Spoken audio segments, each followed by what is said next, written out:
Voilà, bonjour à tous. J'espère que vous allez bien. Je vais partager avec vous une petite vidéo de quelques minutes ce matin. Nous sommes dans ces 4 jours de jeûne et prière. Nous sommes aujourd'hui dans l'avant-dernier jour, le 3e et avant-dernier jour de jeûne et prière de notre Église.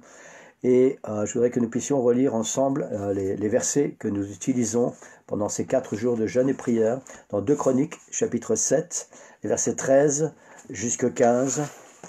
Il est dit « Quand je fermerai le ciel, qu'il n'y aura point de pluie, quand j'ordonnerai aux sauterelles de consumer le pays, quand j'enverrai la peste parmi mon peuple, si mon peuple, sur qui est invoqué mon nom, s'humilie, prie et cherche ma face, et s'il se détourne de ses mauvaises voies, je l'exaucerai des cieux, je lui pardonnerai son péché, et je guérirai son pays. Mes yeux seront ouverts désormais, et mes oreilles seront attentives à la prière faite en ce lieu. Et le but de cette vidéo ce matin, c'est que nous puissions bien comprendre l'objectif de ces 4 jours de jeûne et prière. Le verset 13, le Seigneur parle et il dit « Quand je fermerai le ciel, quand il y aura le chaos ». Et c'est exactement cette situation que nous vivons pour l'instant. Nous vivons un chaos mondial. Personne n'est épargné, aucun pays n'est épargné, nous vivons vraiment dans ce chaos. Et le Seigneur dit, quand je fermerai le ciel, quand il va se passer ce chaos extraordinaire dans lequel vous allez vous trouver. Au verset 14, le Seigneur dit, alors, si mon peuple, sur qui est invoqué mon nom, s'humilie, prie et cherche ma face, et s'il se détourne de ces mauvaises voies. Je voudrais que l'Église puisse réaliser que la situation actuelle mondiale est entre nos mains. La situation actuelle du monde est dans les mains de l'Église. Dieu a dit, quand je fermerai le ciel, quand il y aura le chaos, alors si mon peuple, l'Église a un rôle important et indéniable à jouer dans cette situation que nous vivons. Il y a une révélation importante. Dieu ne demande pas à l'Église de prier pour la guérison, de prier pour le pardon des péchés, de prier pour l'exaucement des prières. Dieu dit, quand il y aura le chaos, si mon peuple, ça c'est ce que Dieu demande, sur qui est invoqué mon nom, s'humilie, prie, cherche ma face ou cherche ma présence, et s'il se détourne de ses mauvaises voies. Voilà ce que Dieu demande à l'Église. Dieu ne demande pas de prier pour la guérison du pays, pour le pardon des péchés. Il demande à l'Église de s'humilier, de prier, d'aller à l'intérieur, de faire une introspection, de chercher sa face et de se détourner de ses mauvaises voies. Et alors après, il y a la réponse. Le Seigneur dit, quand mon peuple se sera humilié, quand mon peuple aura prié, qu'il aura cherché ma face, qu'il se sera détourné de ses mauvaises voies, alors je l'exaucerai des cieux, je lui pardonnerai son péché et je guérirai son pays. La guérison du pays, le pardon des péchés et l'exaucement de nos prières dépend de la façon dont nous allons nous humilier, nous, l'Église, de la façon dont nous allons chercher la face du Seigneur et de la manière dont nous allons nous séparer du péché. S'il se détourne de ses mauvaises voies.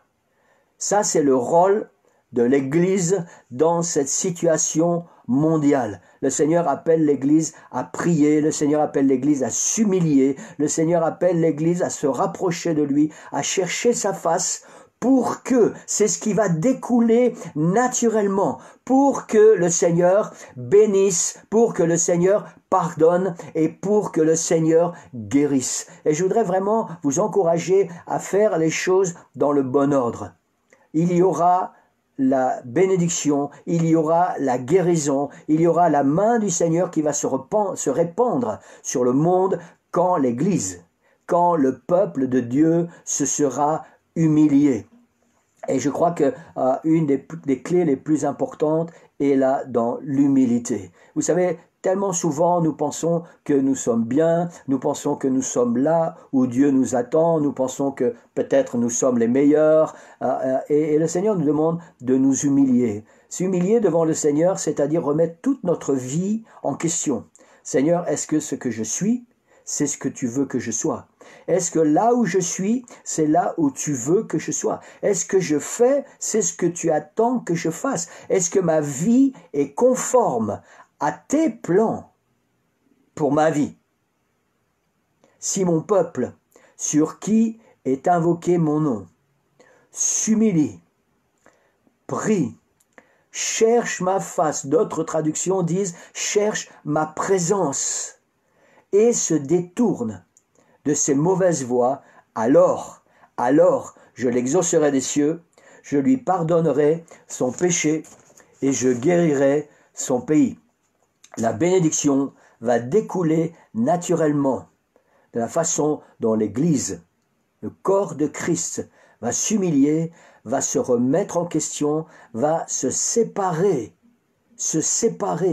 du monde, se séparer du péché, se détourner, la Bible dit, du péché et venir dans la présence du Seigneur, chercher la présence du Seigneur. Et quand le Seigneur aura vu que son peuple est vraiment un peuple à genoux, un peuple humilié, alors le Seigneur va envoyer la bénédiction, alors le Seigneur va envoyer la guérison. L'avenir du monde qui nous entoure, tout ce qui va se passer dans les semaines qui vont suivre, ça dépend de nous, l'Église, de la façon dont nous allons nous approcher du Seigneur. Et je voudrais vraiment vous encourager avec tout mon cœur. J'espère que chacun de nous avons bien compris. Le Seigneur ne nous demande pas de prier pour la guérison.